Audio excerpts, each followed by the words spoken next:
The annals of history are stained crimson, saturated with the blood of men and women who went to great lengths, even to their own martyrdom, to protect and preserve the word of Yahuwah.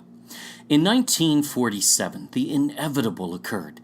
Shepherds found a library of scroll jars containing scripture in a cave by the Dead Sea in modern Qumran, with mostly scroll fragments, many scribed on leather. And we heard the voice in the wilderness crying out once again, the great prophet whose followers preserve the very original canon of Scripture. We are the God Culture, a group of independent researchers with no affiliation to any denomination nor organization whatsoever. Some say this isn't about salvation, so it doesn't matter. But to say so would actually be saying these men gave their lives for nothing. It would be to say prophecy has no importance, and those unaware of prophecy will be devoured by evil ultimately. We are to know our enemy and the gospel, all of it. And the gospel message starts in Genesis 1:1 and includes, we will prove, the very book of Jubilees, which offers an incredible prophecy of Messiah, which we will cover for one. We read the word and we test it here. As 1 Thessalonians 5:21 tells us, prove all things, hold fast that which is good.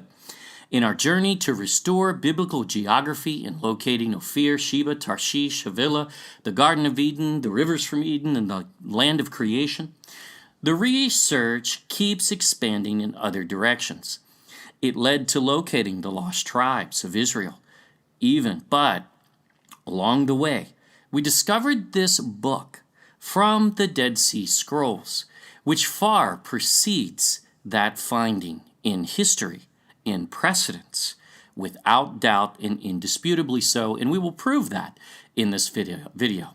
The book of Jubilees.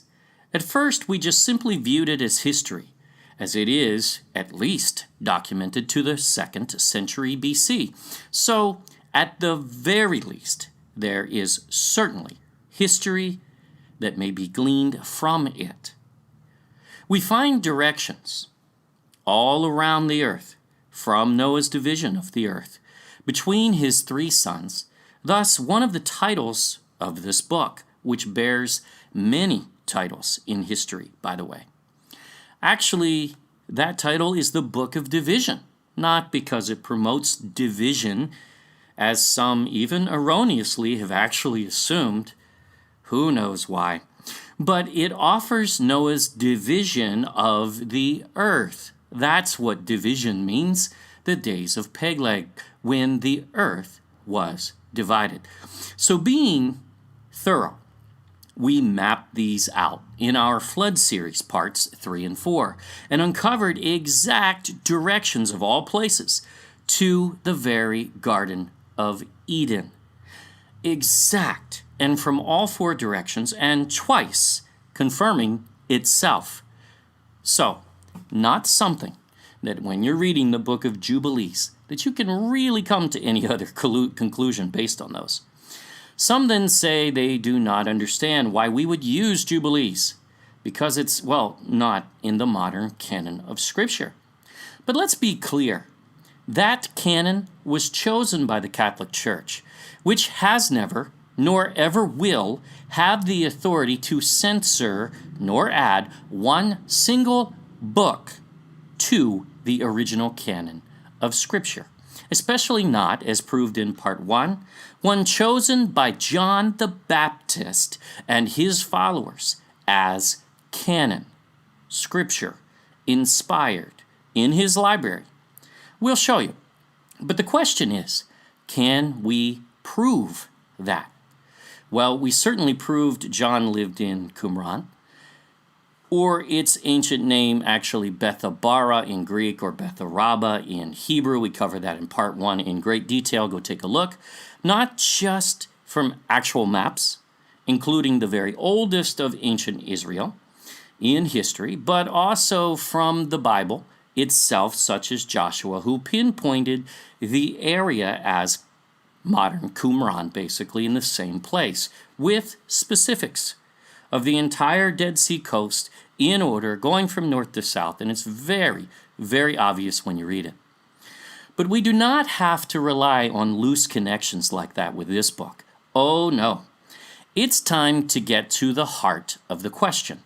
Is Jubilees Scripture, inspired, canon, and, by the way, as it says, it was written by Moses?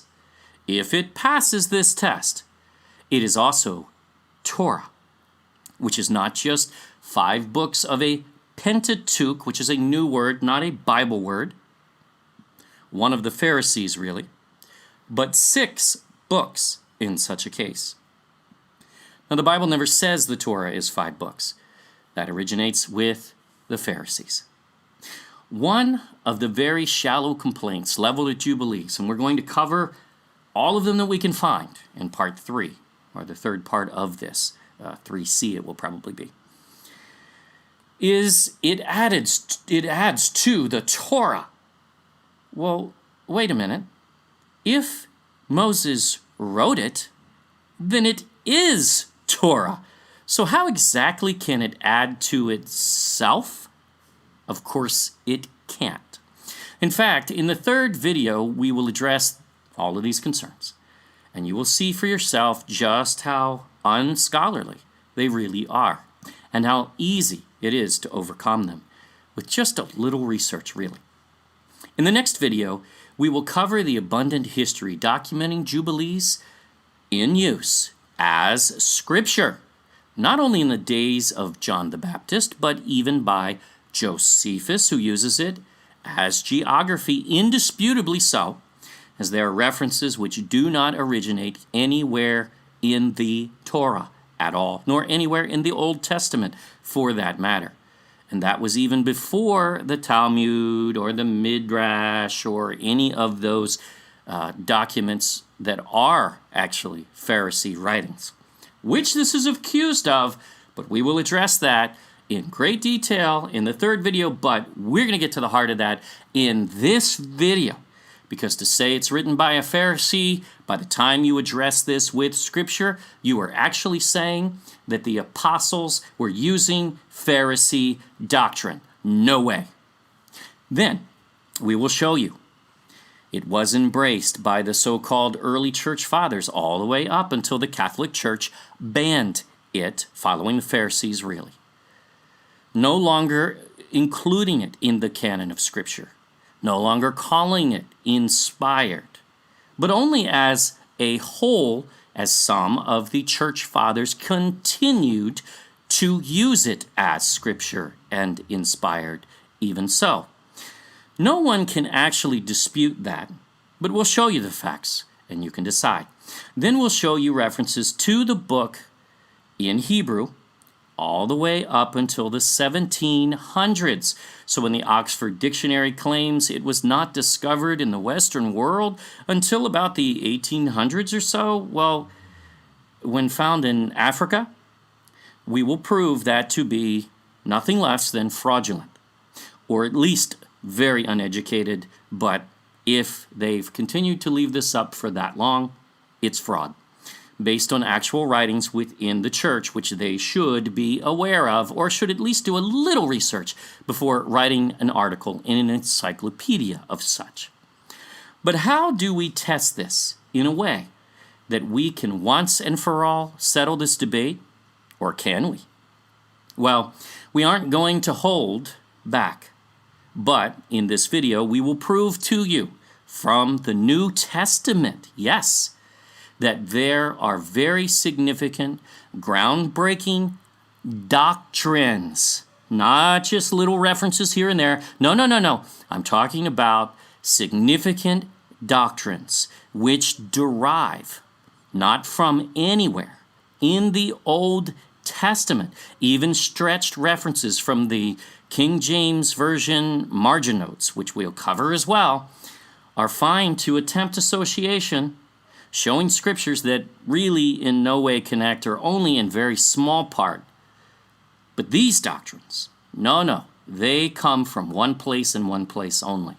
And we'll prove to you the book of Jubilees. That is a major claim. We will prove it. By the end of the video, you will know. So if they do not originate in the Old Testament, where do they come from? One can say, well, John got that from Messiah himself directly. Yet the Bible is clear. It requires 2 witnesses to establish a matter. Even Messiah lived by that as he quoted Scripture much. In fact, we're finding today much more so than we ever imagined. This is not just a word association game like recently we viewed a video from the author of the Sefer Bible, actually claiming that every land with Dan, D-A-N, or D-E-N, or D-I-N, or D-U-N, or D-anything, N, in their name, or even loosely so, associate as a land of the tribe of Dan, which is really ludicrous and unscholarly, really. We prove that in our Lost Tribes series, where we actually locate the Lost Tribes based on the Bible, which is far more specific and does not leave things to such chance and speculation and really just rather reckless scholarship, really. The Bible is very specific as to where these tribes headed and from where they would be scattered, but they still return only from those 3 regions in which they were originally scattered or migrated to.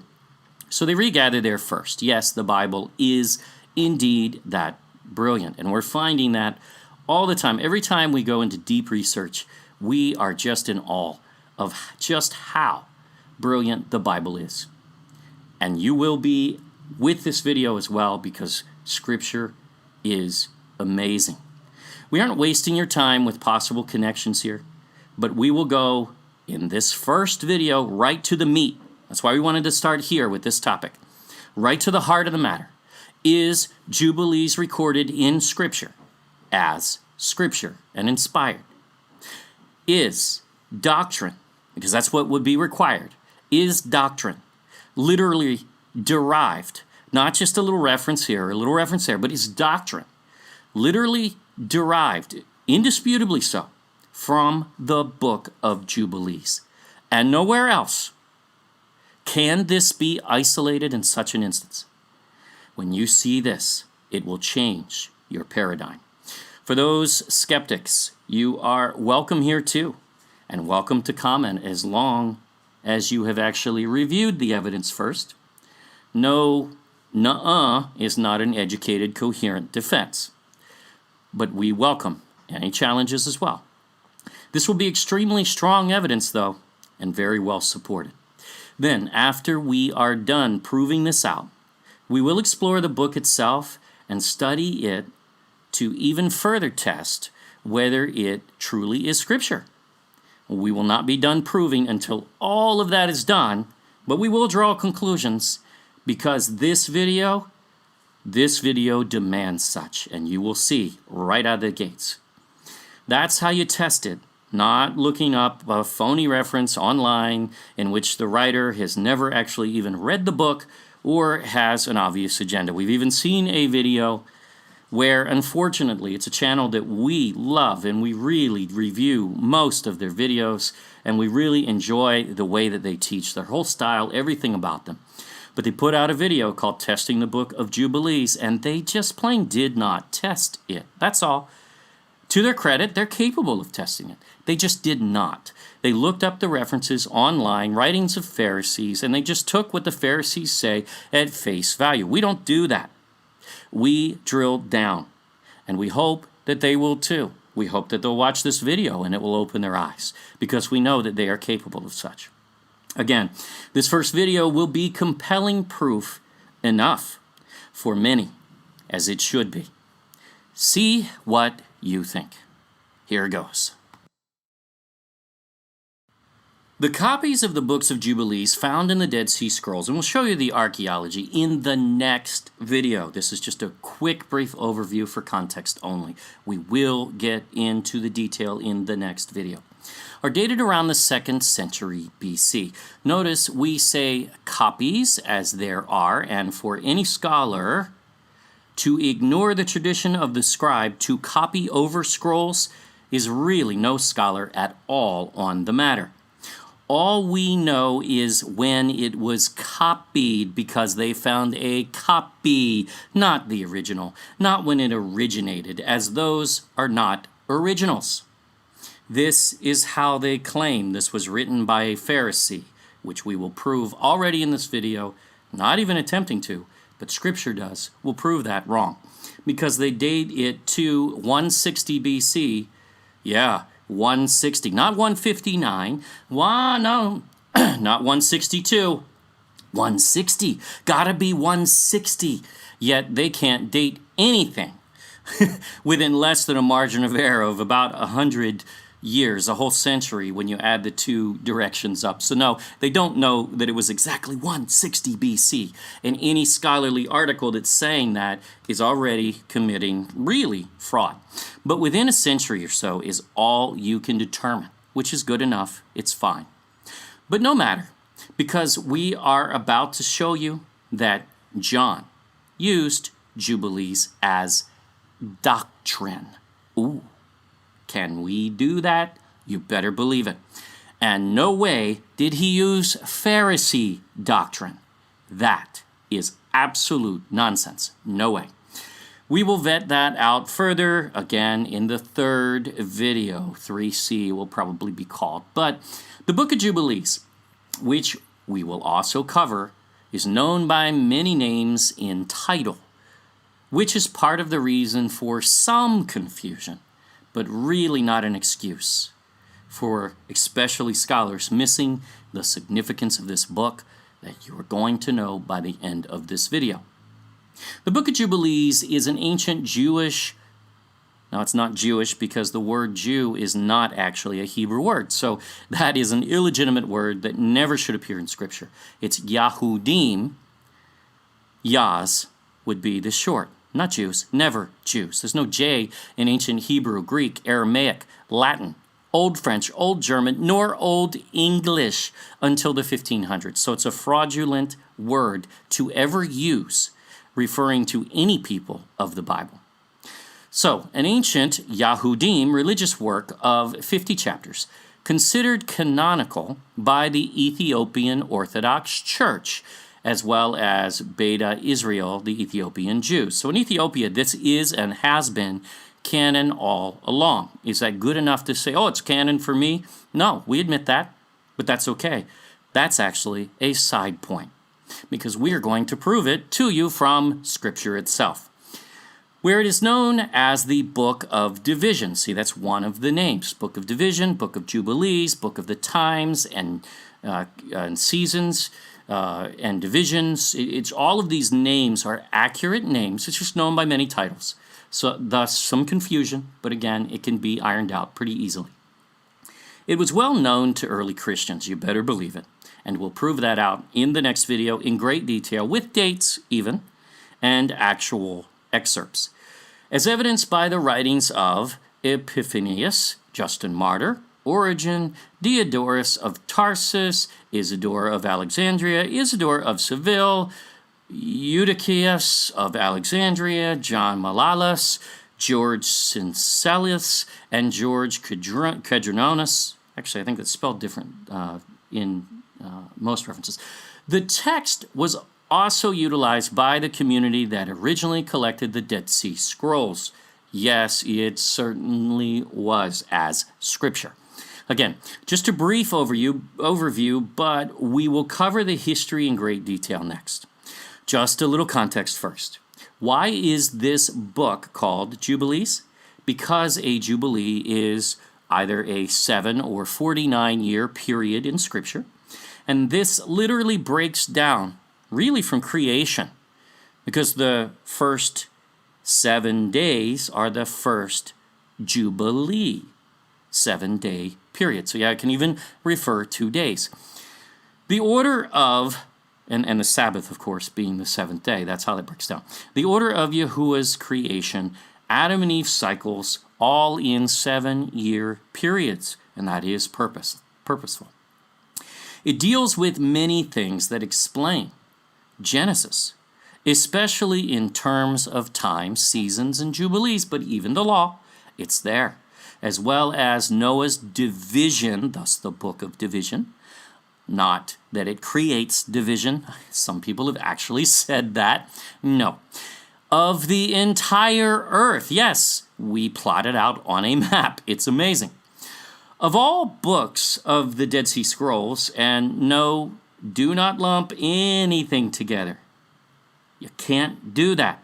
You test each individually, and we will in this series.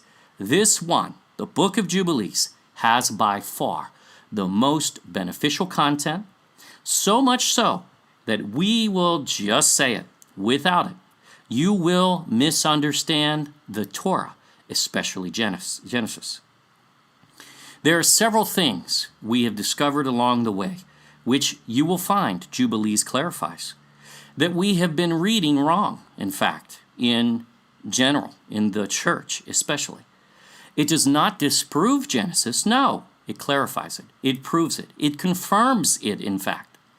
But we have misread some passages, which we will probably produce an entire video just on that topic alone, as whole doctrines have come from that gray area in Genesis that's being exploited, but Genesis doesn't cover that. Why? Because Jubilees does. And Jubilees was there to qualify and clarify. And we no longer have had that in general as far back as at least my lifetime goes, right?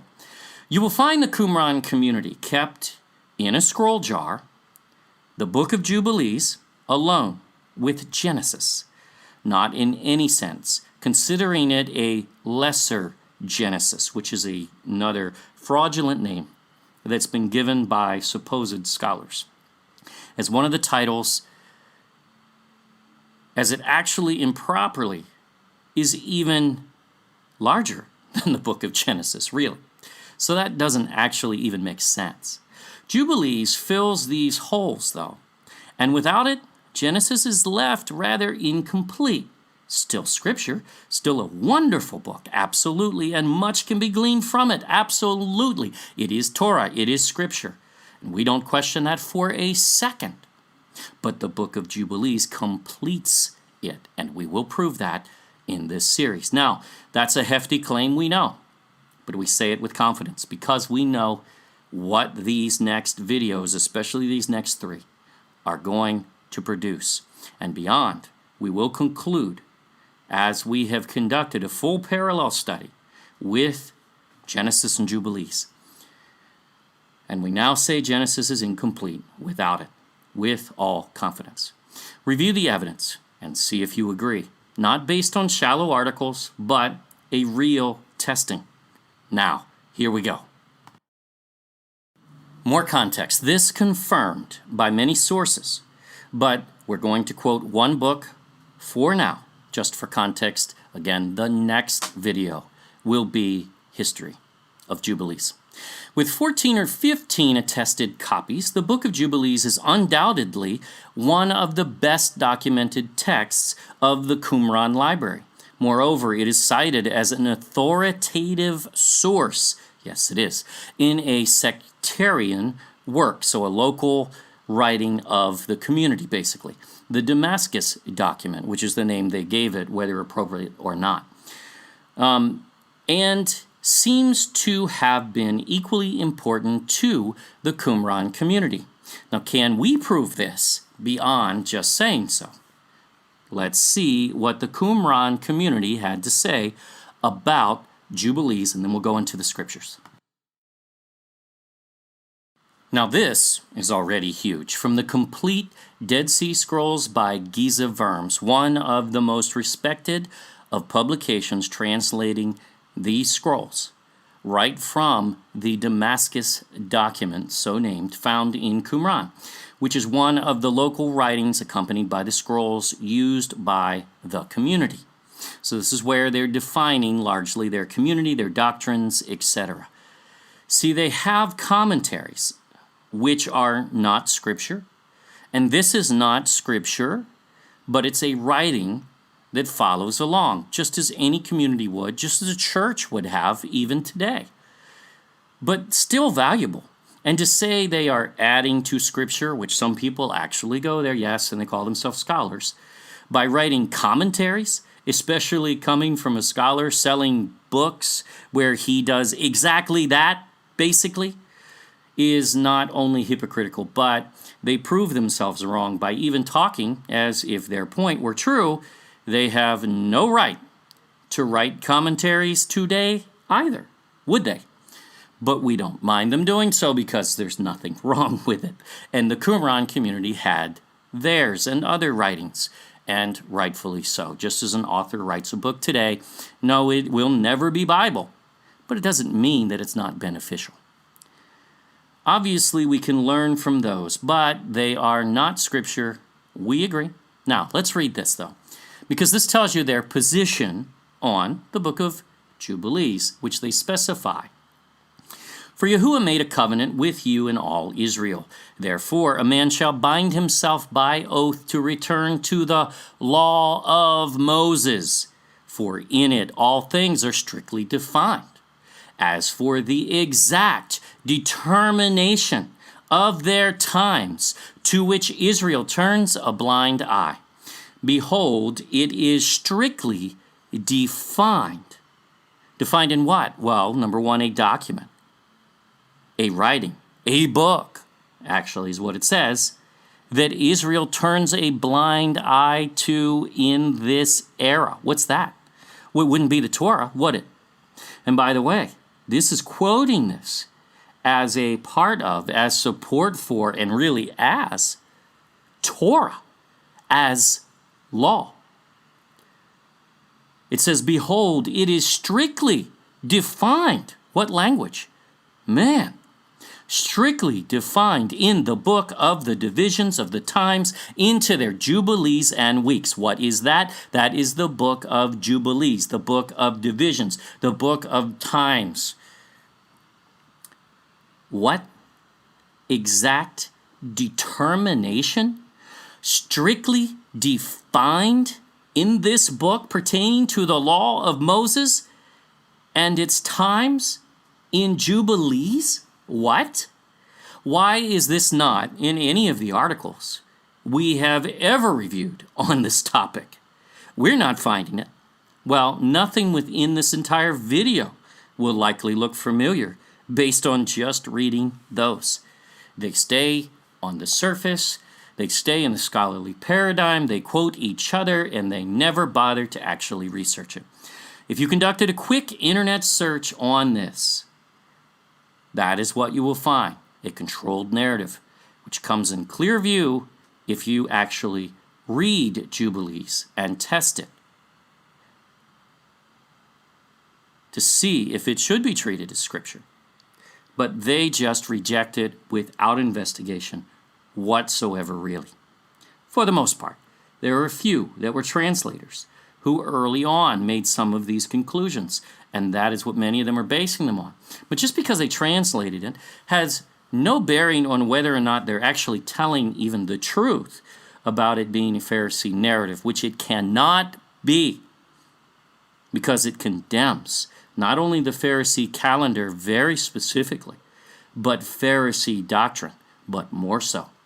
What we are about to show you would then have those scholars, now they wouldn't come out and say this, but what they are saying is that the very apostles themselves are quoting the Pharisees, are using Pharisee doctrine by which to establish theirs, including in regards to Messiah of all things. Yeah, the Pharisees did not worship Messiah. Give me a break. There is no connection there. And we're going to put an end to that, and we're going to research this for ourselves. And on that day that a man swears to return to the law of Moses, the angel of persecution, or Mastema, Prince Mastema, is the name for Satan in Jubilees, which basically has the same meaning as Satan, which is adversary. Some even accuse, and it's persecution. So adversary, persecution, yeah, that's the same angel. That is the fallen angel. That is Satan. Some even accuse Jubilees of making up a new character in regards to this Prince Mastema. No, it's Satan. That is ignorance. Shall cease to follow him, provided he fulfills his word. For this reason, Abraham circumcised himself on the day that he knew. And that portion you do find in Genesis as well. And you find that the back and forth between Jubilees and Genesis is indisputable and undeniable. The two books complement each other and support each other without doubt. So yes, this is a direct quote from the Qumran community from the book of Jubilees, even citing the book by its really long title, which covers multiple names we find in history, and this is added on top of the fact that Jubilees was the number 6 most numerous scroll found in the Dead Sea Scrolls. What exactly is this saying?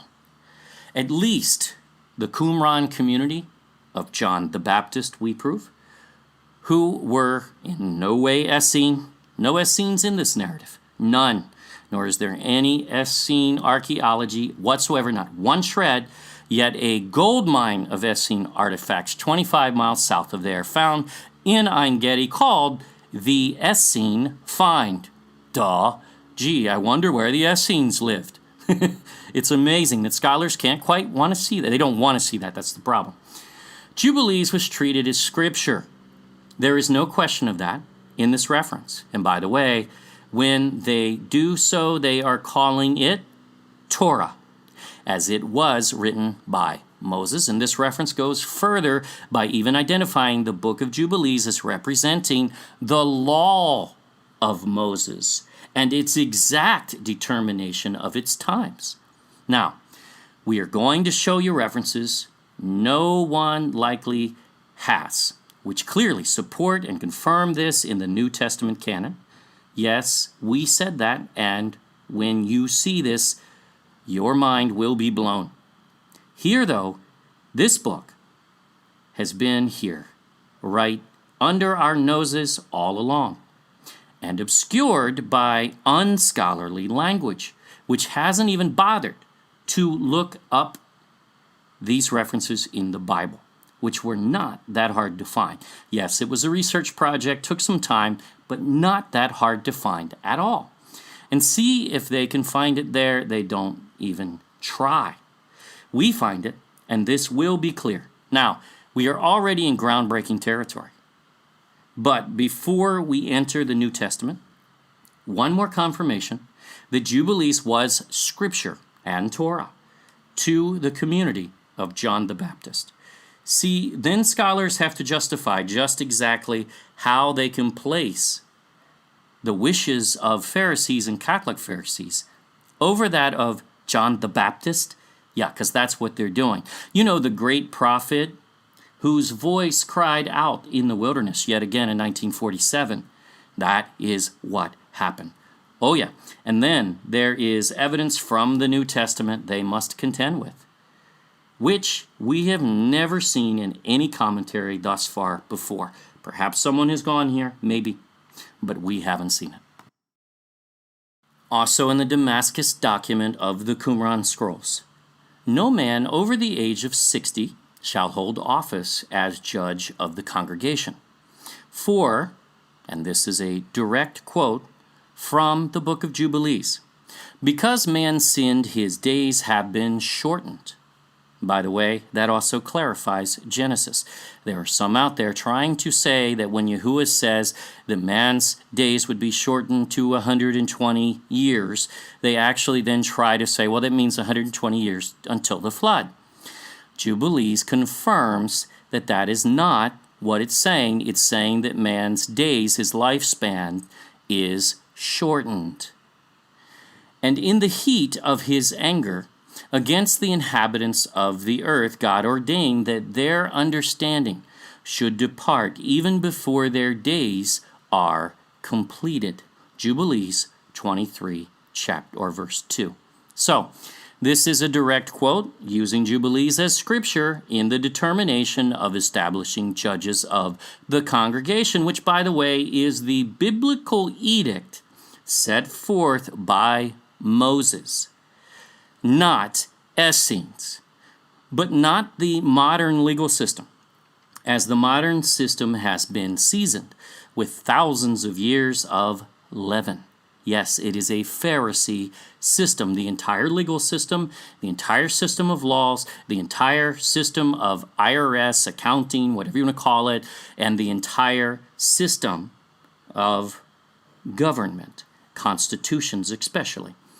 They are expanded, which is what leaven does, such as yeast, which is leaven, causes bread to expand and then rise. That is why you see legal systems, tax codes, and even constitutions which continue to inflate and expand, because that is the Pharisee system. And they do not take credit, they do take credit in their own writings, in the Jewish Encyclopedia and others, if you look up Pharisee, for that system and for constitutions even, by the way.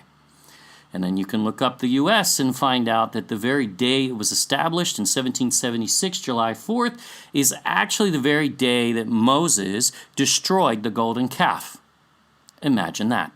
Not a day to be celebrated by the tribes of Israel, but maybe those who aren't. So was this scripture to the Qumran community? Absolutely. 100%. Firmly, it was.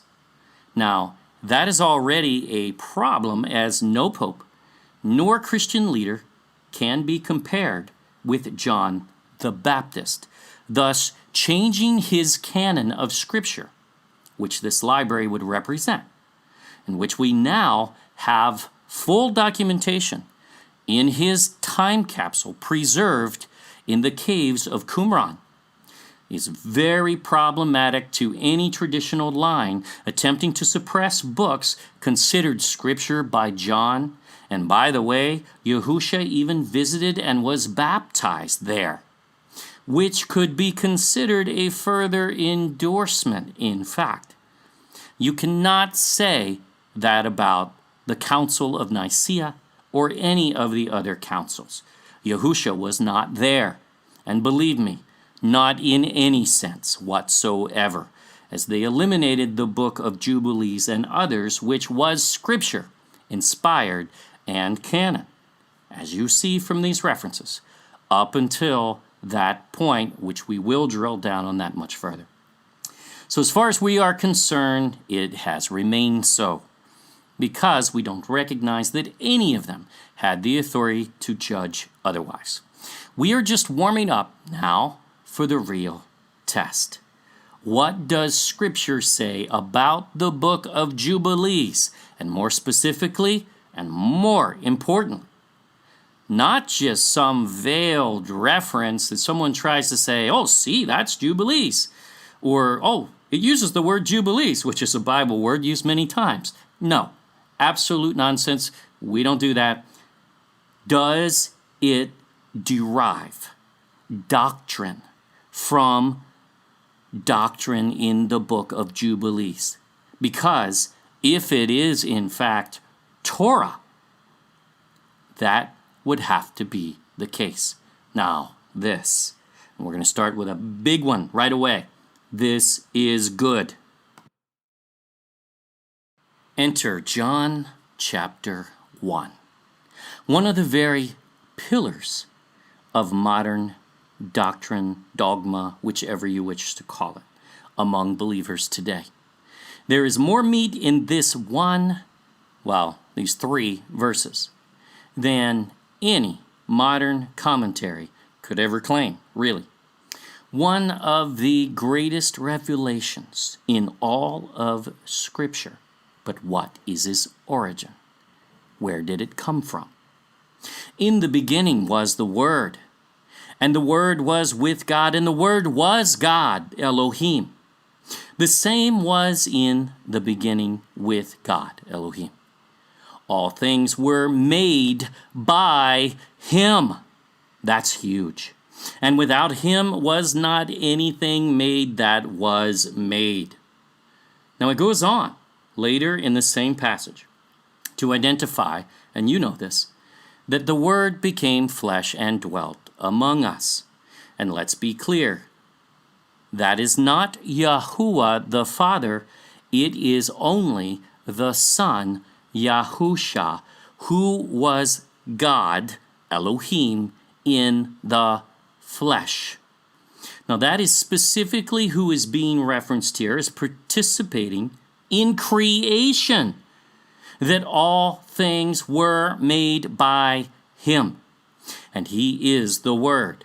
He is not only with Elohim, Yahuwah. He is Elohim. This is a massive revelation. But we challenge every scholar, and John for that matter, where is his second witness to this? Remember, it takes 2 witnesses out of the mouth of 2 witnesses.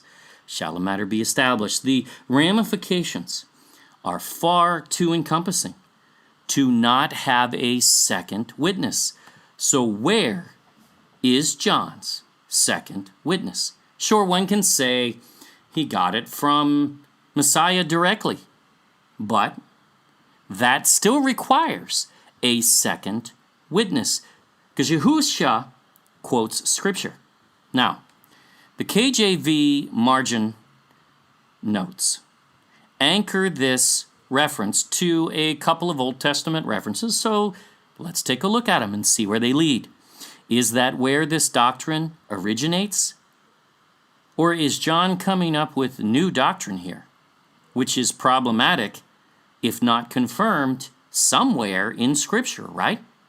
Well, scholars really should pick up on this if they haven't. Only a stretching of a whole bunch of Scriptures could one attempt the mental gymnastics that it would require to make it to that point. You just can't do it. And the KJV falls way short on this link. Let's look at how the KJV links Psalm 33:6, which says, "By the word of the Lord, Yahuwah, were the heavens made." Wait. By the word of Yahuwah were the heavens made. Stop. Does it say that the word of the Lord is Yahusha? Because it would have to make that connection to be the real source of this entire passage, of the whole doctrine. Because that's not the doctrine, that's only a small piece of it. But where's the big part? Where's the largest part of this whole Scripture? You don't find it in Psalm 33. And this is interesting, and all the host of them, by the breath of his mouth. So he also created all the hosts of them. Host of them? What is that? Who are the hosts of heaven, by the way? That would be the angels. Think about it. Some say the Bible never mentions the origin of angels, but that is wrong. And in fact, it's not only found in this passage right here that you're looking at, but that is another doctrine confirmed in the book of Jubilees. and nowhere else in the Old Testament. As Jubilees says, the angels were created on the first day of creation. Now, for the well-known scholar out there trying to place angels as being participants in creation, that is never in Scripture. And we aren't even going there, but interesting to think about. But does this make the connection in doctrine that John is espousing here? Does it say the word of Yahuwah is Messiah Yahusha, and that he participated in creation, that through him all things were made? Where is that in Psalm 33? It's not there. See, because that is what John is saying. Not just a little piece of it. That is the significance of this verse above all. And it's not in Psalm 33. Does it truly tie as the origin of what John said? No. It does not, only in small part, which is fine that it's a reference and an anchor. There's nothing wrong with that. We're not criticizing the KJV. What we're saying is it's missing the greatest part, the greatest origin of this doctrine. But not the massive groundbreaking conclusion John draws, which must have origins in Scripture. Search the Old Testament for yourself. The KJV did, and this is the best they got in this instance. And it falls way short, only confirming a piece of the revelation yet missing the most important elements. So, not it. Don't worry, it does have firm, solid foundations in Scripture. Don't worry, we're going to show you that. But you need to know what Scripture is. This is very solid doctrine, indeed. No one can dispute that. But the point is valid. Then, the KJV links Proverbs 8, which we encourage you to read the whole chapter, but we'll show you the beginning context, which is, verse 1, doth wisdom cry, and understanding put forth her voice. Now the whole passage follows after this is about wisdom and understanding. Not the Word being Messiah. It's not there. And his creating all things. Again, monumental assumption on John's part. How can he do this? Because it's not good enough to say, oh, Messiah said so. Well, yeah, he said so, but where does it come from in Scripture? How is it supported? Because it is, we'll show you. You will not find that there, though. This is impertinent, in fact, to the point, and really doesn't even fit very well as a link to the Scripture at all, but okay that it's there, really not a problem. So here we are at a loss for an origin of this earth-shattering doctrine, largely, which is truth. We don't dispute that. We're going to prove to you it is, but how do we prove it? It does not truly anchor in the modern Old Testament, and that is a problem where scholars chose to see it or not. It's a problem for their thinking on this matter. Let's go a little deeper into John as well, and we'll bring this home.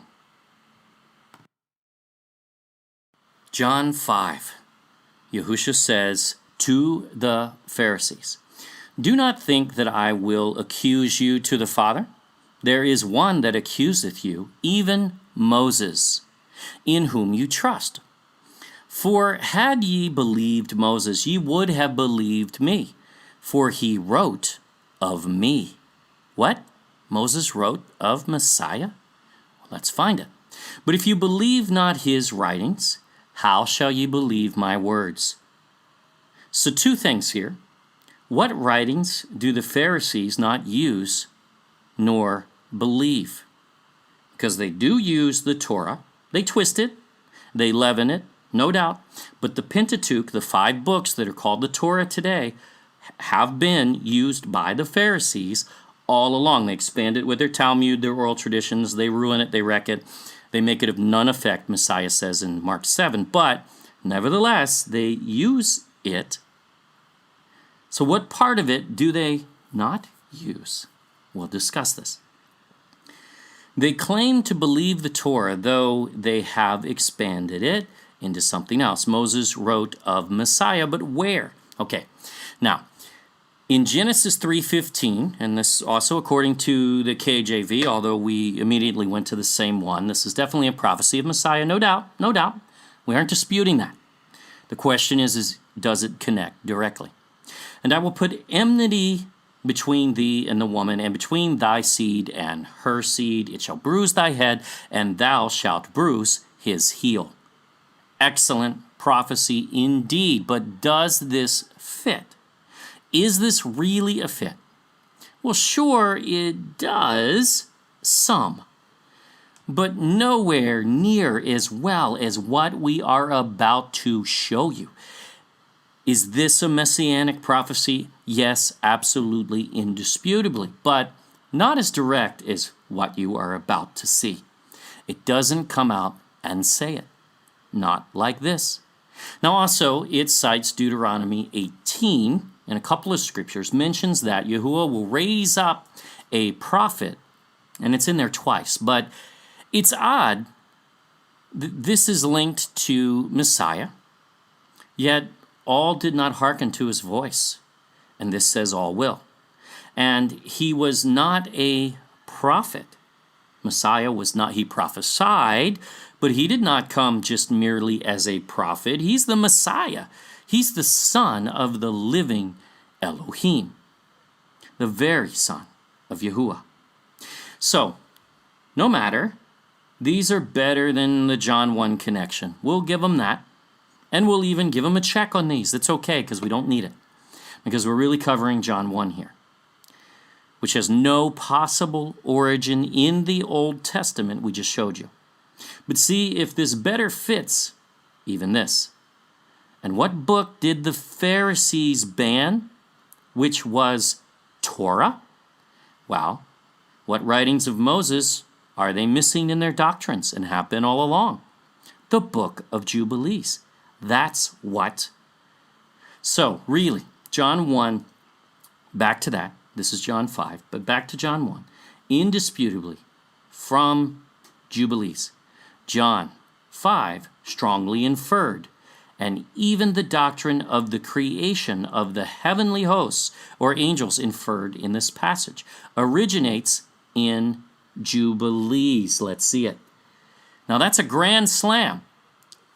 And just the first scriptures we're showing you in this series. Now for Jubilees. Let's see what it says. Jubilees 16:26. Check this out. And he, Abraham, blessed his Creator who had created him in his generation, for he had created him according to his good pleasure.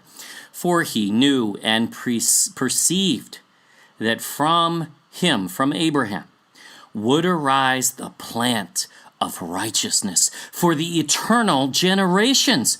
Who's that? Only Messiah could possibly fit that, and no one else. This is a very direct and prophecy of Messiah with specificity, but we're not done. This gets better. Read further. And from him, Abraham, a holy seed, so that it should become like him who made all things. Wow. Exact language. Him who had made all things. I'm speechless. Wow. Now who is that? According to this passage, it is Messiah, indisputably. You are looking at the origin of John 1. In the beginning was the Word, and the Word was with God, and the Word was God, Elohim. The same was in the beginning with God. All things were made by him, and without him was not anything made that was made. There is no disputing this. Immediately it connects with perfection, and nothing in the Old Testament does. Then, look at John 5 in this context and understand. When Moses wrote of him, Yahusha, this is Moses writing about him. The prophecy in Jubilees is specific and fits like a glove. This is what he is referring to, not the more vague prophecies from Genesis 3 and from the garden, nor Deuteronomy 18. Now we understand, look, the KJV had what it had to go by. And their attempt is not bad, and they're making a link that still is legitimate, but it is not a full link to the origin of this full doctrine. It's just not there. But it's found only in Jubilees. Why? Because Yahuwah is just that brilliant to preserve his word, his scripture, and the proofing of it. And we find this all the time. Now, they pale, these references from the KJV, they pale in comparison. But again, the John 1 connection essentially settles this on its own. And the whole argument, for that matter, the whole debate, is Jubilee scripture settled already. There is no other origin in scripture for John 1, and this is an indisputable origin indeed. Jubilees is inspired, ladies and gentlemen. Just read this prophecy and tell us that that prophecy is not inspired. And all the references that we share in this video and the rest as we go through, you will find the same. It is scripture. It is canon from the prophet who matters and who had the authority to choose the canon, which the Catholic Church, nor the Protestant Church, nor the Pharisees have ever produced a biblical prophet of this like in any sense. Nor will they. And yes, you can add up the credentials of an entire council and all of the councils combined at any point, which are meaningless in the comparison of the one whom Messiah called the great prophet, John the Baptist, whose library and compound was in Qumran. We prove that in part 1. Could there be more, though? We know you have likely never heard anything like this. We haven't. But it is because no one is truly seeking this out, perhaps the way we have. We want the truth, and we care not whom it may offend. We are all being deceived on some level, and it's time we discern and research for ourselves so we cannot be deceived anymore. And then we will be set free, and free indeed. In Mark 3, the Pharisees call Satan the prince of devils, and Ephesians calls him the prince of the air. Paul calls him that. Where in the Old Testament does it ever refer to Satan as a prince? It does not. The origin of this title is Jubilees, the chief of spirits, mastema. By the way, again, that is the same exact word as Satan. Satan means adversary, and mastema means persecution, because he's the one who persecutes the body day and night, in fact, before the throne of Yahuwah, according to Revelation. And Satan is called Prince Mastema. Here are just two references, but there are more in Jubilees. That title comes from the book of Jubilees, and it is being quoted in these two instances. John 14 appears to be quoting the book of Jubilees as well when he says that the Comforter will bring all things to your remembrance. Again, not the biggest example, but a compelling one we also found during our research we thought we would share. There are many far more compelling, but that's fine. In Acts 7, Luke identifies that from the time he came to Midian to the time of the burning bush on Mount Sinai, that time for Moses was 40 years. Now, this is not the 40 years in the wilderness. That didn't happen yet. Moses didn't go to Egypt and say, let my people go yet. So that's after. But this is Moses kills a man in Egypt when he's prince of Egypt, basically. And he flees into Midian. That period starts then. And then Yahuwah appears to him in the burning bush. That period is also 40 years according to Luke here in Acts, which, by the way, is also on Mount Sinai, the burning bush is, which is in Midian, not a peninsula in Egypt. We're not going to go there, but that is easy to prove too. Before re-entering Egypt, to say, "Let my people go," Moses was in Midian preparing for 40 years. You will not find that figure in the entire Torah, nor anywhere else. Yes, 40 years in the wilderness later, but that's a different period. That is not the same. And that is not what Luke is referring to here. He is talking about Moses living in Midian for 40 years.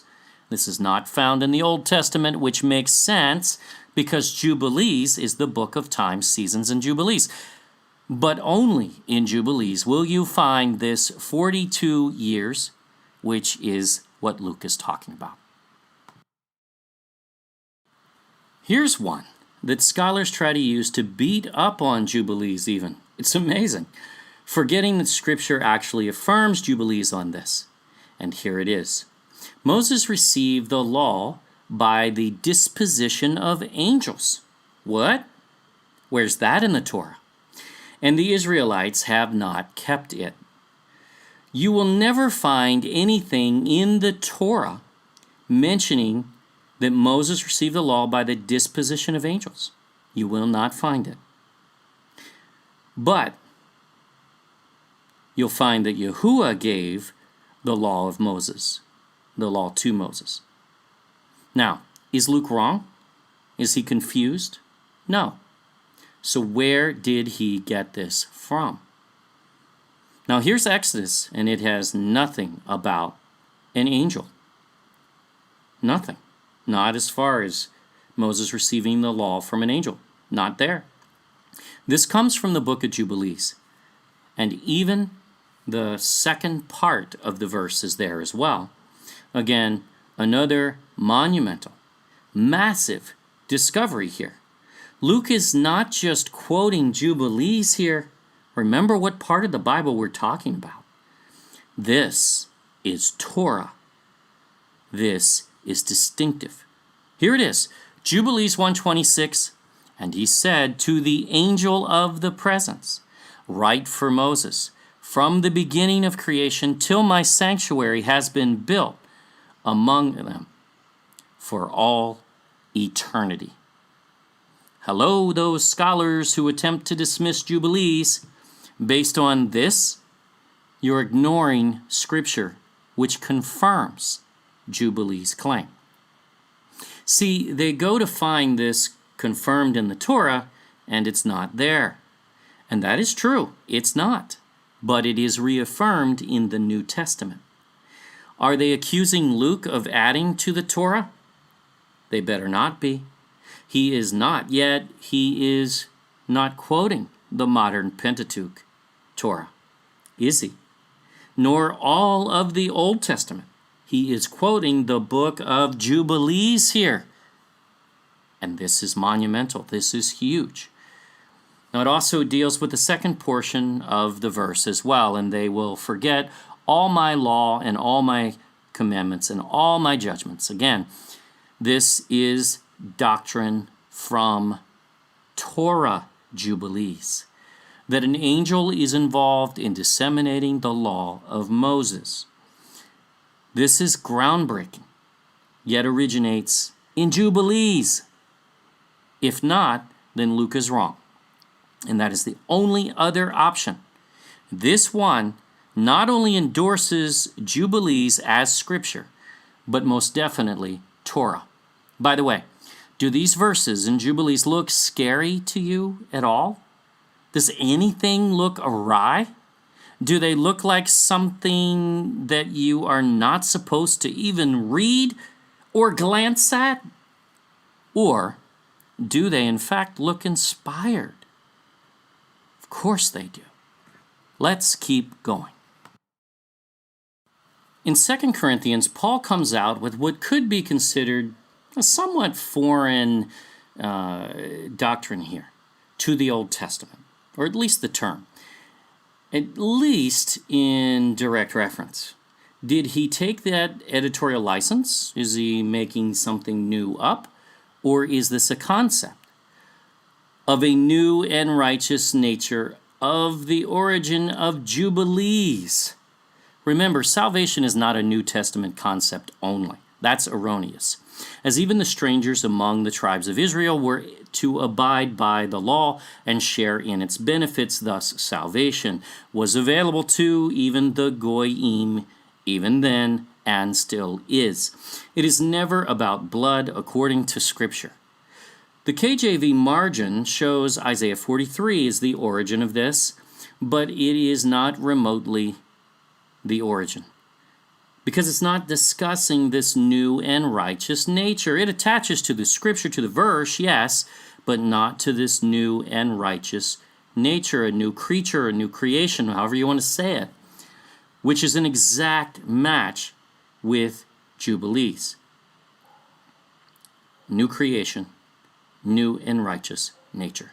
That makes sense. Yes, Isaiah links the old things passed away, and Yahuwah is doing a new thing, but that's not a new and righteous nature. It's not a new creation.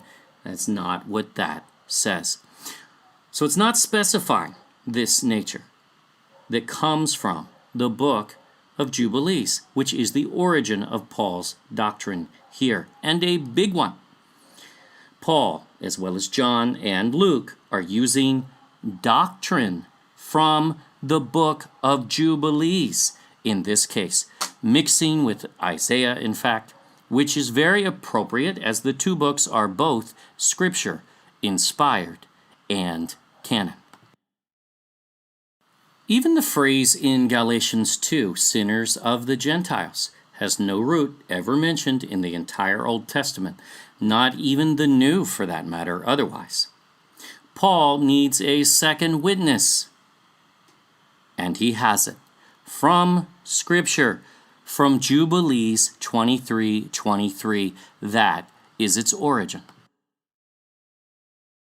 In Romans 9, Paul uses the term children of the living God. Now, this is definitely similar to Hosea 1, sons of the living God.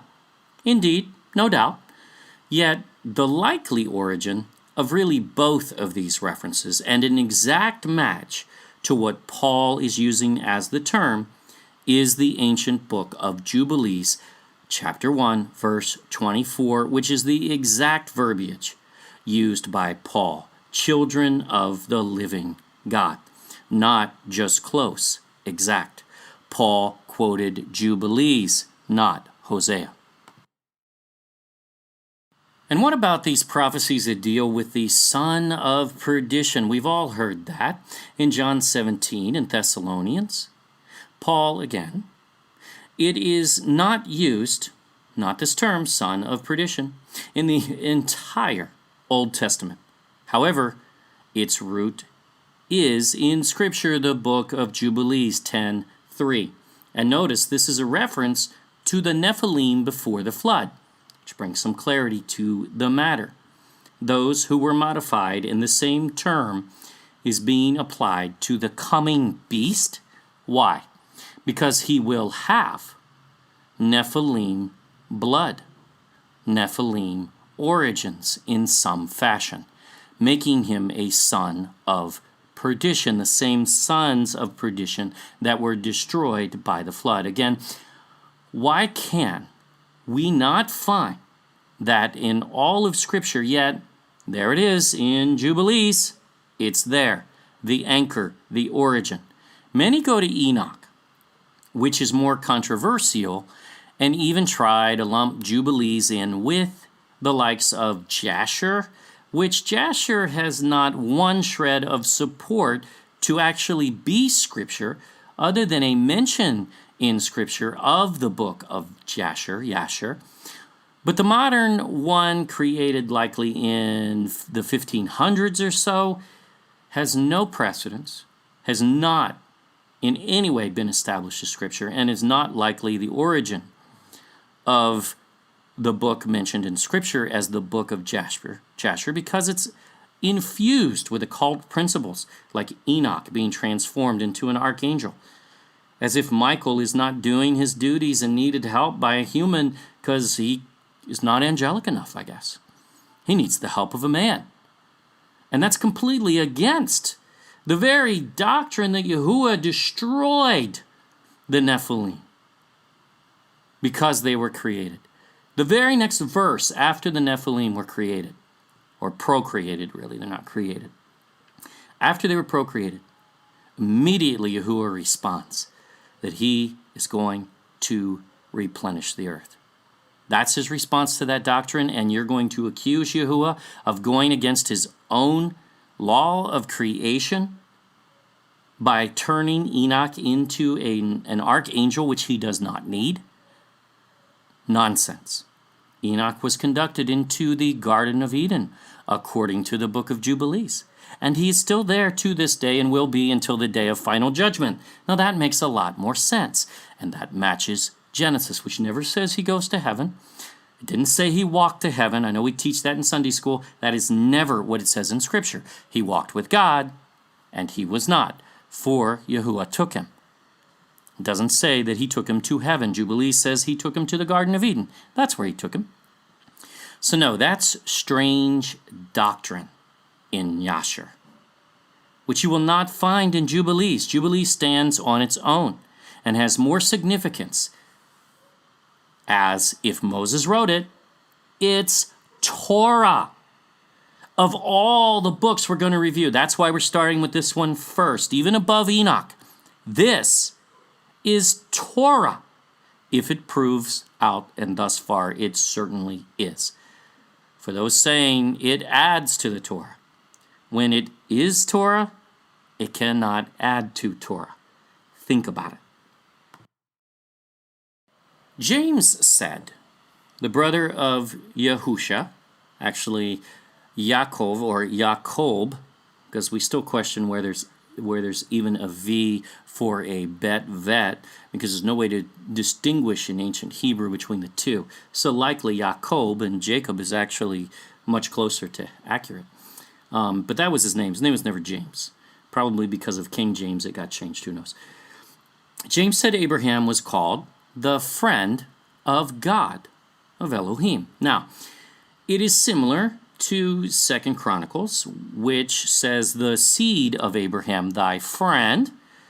Kind of a reference, but not the same. In Genesis, we find the same verse as in Jubilees, but it omits the friend of God.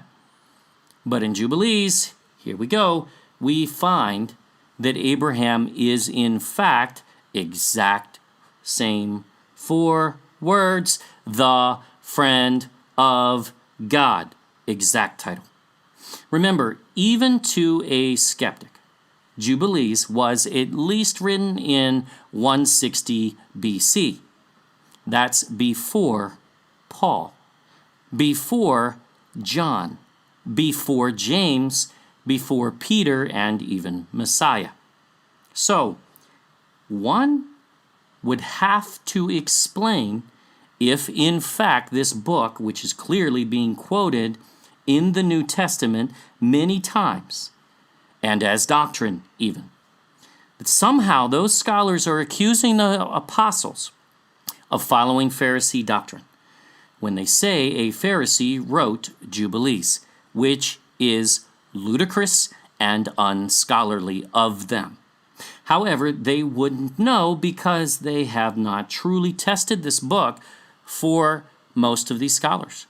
There are a couple that were interpreters, but again, that does not qualify them to make the judgment that because this was somehow dated as a copy in the 2nd century BC, which is not necessarily 160, by the way, where they try to fix it to. It just doesn't make sense. They wouldn't know. They are trained to dismiss and deny, not research nor prove, which is limited for them largely to their little scholarly circle anyway, which ensures they never leave that controlled paradigm, even though they may be good men and mean well. We're not saying anything about their character or anything else. They're just programmed into this paradigm, just as you and I are. We all are. Time to break that. That is how Satan operates, because he's not omnipotent. He can't be everywhere. So he has to have control systems. It's time to squash that control system. Peter then comes out and recites Jubilees 4:30 when he says, "One day is with the Lord, Yahuwah, as 1,000 years." The KJV anchors it to Psalm 90, which is not quite exact, but Jubilees is exact. And read this verse. Does it look like something that is not scripture to you? And he lacked 70 years of 1,000 years. This is talking about Adam. For 1,000 years are as one day in the testimony of the heavens. Is that not the same? And therefore was it written concerning the tree of knowledge, on the day that you eat thereof ye shall die. For this reason he, Adam, did not complete the years of this day, the 1,000 years, for he died during it. So Adam lived just shy of one day, or 1,000 years, in the time of heaven, in the time of Yahuwah, confirmed by Genesis as 930 years as well, indeed. So you have Genesis and Jubilees confirming each other, which you will find far more often, and we'll see. Yeah, we know how sacrilegious for Jubilees to confirm the age of Adam from Genesis as its second witness, which of all books, because it has not always had a second witness, at least not that we maybe knew of at the time. But because of that, it has been chopped apart by so-called scholars and Pharisees who do not believe it. They deny creation and the flood. They have all kinds of wild theories that inject scientism and all kinds of things to try to make it kind of work, but really what they're doing is operating from a point of disbelief. And some, even the very deity of Messiah, and there are cults today that are following modern translations, are right down that path. And Jubilees even proves whom Messiah is. We showed you that prophecy. It is incredible. All of these are found in the book of Jubilees, confirming Genesis, just as Peter warned in 2 Peter 3 would happen in the last days. He calls them scoffers, not scholars, scoffers. That's what we should call those particular ones, not all scholars, but the ones that don't even believe the Bible, who are trying to justify, as Peter says, their own lusts. That's what Peter says. And if the shoe fits. So what have we learned here? The Dead Sea Scrolls say and demonstrate that Jubilees is scripture, inspired, canon, and Torah. And we will show you that trend continues in other scholars, even beyond that point. And so does the New Testament, which derives actual doctrine, very large principles, which do not come from any other part of the Torah nor the entire Old Testament, but from Jubilees. That's no small thing. And we issue this challenge to modern scholarly paradigms to actually read this book and test it, not based on Pharisee so-called insight or such and such a book that so-and-so wrote. Fine, read those. But then go into the Bible and find out. What does it say? Go and confirm these. Test it, not based on Pharisee nonsense. It will not harm you a bit, but it will change your paradigm, and insight will follow as the full Torah will now become clear. And right now you are reading only 5/6 of the Torah. That's pretty important, and that is a major thing to overlook, that at least demands you research this further, at least. With Jubilees, Genesis is not only confirmed, but clarified, such as the notion that, and we'll cover these in detail, showing you the passages, parallel. We'll go through the whole books, such as the notion that Cain and Abel are twins. No, they're not. They were born 7 years apart. Cain is called by some the seed of the serpent. Well, major problem. He wasn't even born until 7 years after the Garden of Eden. Thus, not the son of Satan from the Garden of Eden. Unless Eve was pregnant for 7 years, no. Nor did Eve have relations with Satan in any of Scripture. That's a big, big stretch from one obscure definition that even comes out and says it's not about sex. But instead, even Genesis says, Adam knew her and she conceived. Where's Satan in that? It's not. And then she has the child and thanks Yahuwah. Well, she should be thanking Satan if it's his, right? It's not, nor did she bear twins. It settles this new theory of an alternative creation, trying to fill in the gray area, asking the question, well, where did Cain's wife come from? I mean, who did Cain marry? Where are these other people? So now we have to go and fill a whole doctrine of where these other people came from. Well, it's crystal clear. In Jubilees, he married his sister Awan. And before someone calls that incest, how else was he to procreate at that point in history? And no, the Bible does not ever say anything against that at that point, but encourages it. Be fruitful and multiply. And understand, he was the first son, thus pure in DNA, and we are copies far down the line, thousands of years later, with more corrupted DNA, which is actually proven by science. And we aren't evolving, but the other way around, according to actual science. And so much more. Even Abraham is recorded in more detail, and this book begins to prophesy of Messiah in ways that you don't find in the Torah. And it is amazing. And that's before he came, even if it was written in 160 BC, which it wasn't, long before. We'll also deal with that. So, it was at least written before he was born. Thus, still prophecy. There's so much. So next, we will test the history.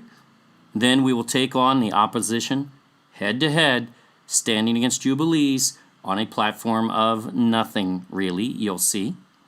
So far, Jubilees passes the first test. Scripture refers to it as Scripture, inspired, canon, and even Torah, and derives doctrine from it. That is the critical key to this, and that is indisputable. And that's really enough to at least read this book and get to know it.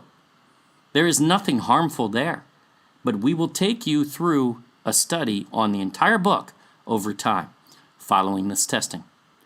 Thank you for watching our Original Canon series. Please subscribe to our YouTube channel. Don't forget to click the bell, or just click the next screen. Share this video with others, and check out our website at thegodculture.com. Always remember to prove all things for yourself. Yahuwah bless all.